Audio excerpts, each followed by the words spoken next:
नाजरीन, अब रुख करेंगे सिंध के जिला ठट्टा की जानिब, जहां ABC न्यूज़ की नुमाइंदा मुमताज़ अली की रिपोर्ट के मुताबिक गवर्नमेंट रूरल हेल्थ सेंटर बगान में मरीजों को धक्के देकर निकाला जा रहा है। रूरल हेल्थ सेंटर बगान सरकारी सेंटर होने के बावजूद एक NGO मर्ज की जेर निगरानी चल रहा है, जिसमें अक्सर डॉक्टर्स मरीजों के साथ नागवार सलूक करते हैं। आज मलेरिया के मरीजों को उस्मान नामी डिस्पेंसर ने तस्दील करके अस्पताल से निकाल दिया।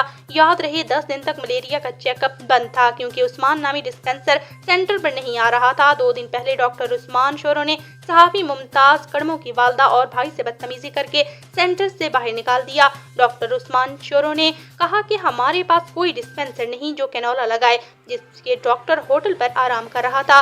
बुलाने से वो आग बगोला हो गए। इमरजेंसी में डॉक्टर की लापरवाही से कई अफराद जाँ बहक हो गए, लेकिन हुकूमत कोई एक्शन नहीं ले रही।